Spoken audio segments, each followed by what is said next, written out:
ఎన్నో కుటుంబాల్లో విషాదాన్ని నింపిన చేవెళ్ల ఘటనపై టిప్పర్ ఓనర్ లక్ష్మణ్ నాయక్ స్పందించారు. బస్ డ్రైవర్ అతివేగమే ఈ ప్రమాదానికి కారణమంటున్నారు టిప్పర్ ఓనర్ లక్ష్మణ్ నాయక్. గుంత ఉందనే కారణంతో బస్ డ్రైవర్ తమ వైపుకు దూసుకొచ్చారు. బస్సు దూసుకొస్తున్నట్టుగా టిప్పర్ డ్రైవర్ తనతో చెప్పారని చెప్పారు ఓనర్. టిప్పర్ ని సైడ్ కి తీసుకో అని డ్రైవర్ కి తాను చెప్తూ ఉండగానే ప్రమాదం జరిగిపోయింది అన్నారు లక్ష్మణ్ నాయక్. టిప్పర్ డ్రైవర్ చాలా మంచోడు, ఎలాంటి చెడలవాట్లు లేవు అంటూ కన్నీళ్ల పర్యంతం అయ్యారాయన.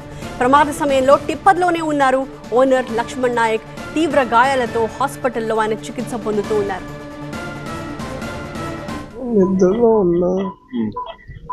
ఓవర్ స్పీడ్ లో బస్ ఆయన వచ్చి గుంత ఉన్నదని మొత్తం మా పైన వచ్చిండు. డ్రైవర్ అప్పటికి వదులుతానే ఉన్నాడు. అన్న ఈ బస్ అనేది మొత్తం మన పైనకి వస్తుండే, లేవు అని చెప్పిండు నాకు. నేను లేసే ముందే యాక్సిడెంట్ అయిపోయింది, నాకేం తెలియదు. నాకు ఇట్లా చెయ్యి పెట్టిండు నా పైన. అన్న బస్ అయినా మొత్తం పైనకి వస్తుండన్నా లేవన్నా అని చెప్పిండు. అంతలోనే యాక్సిడెంట్ అయిపోయింది. మొత్తం పైన వాళ్ళ రూట్ ఇడిచి పెట్టి నా సైడ్ వచ్చిండు. కంకర్ ఉండే 20 టన్నులు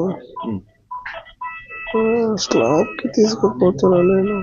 ఇక్కడ లెఫ్ట్ సైడ్ కి జాగా, 1 సైడ్ మొత్తం వచ్చేసి ఏదో గుంత ఉందని మొత్తం మా పైన తెచ్చిన అని చెప్తుర్రు. చాలా మంచోడు, తాగడు చేయడు.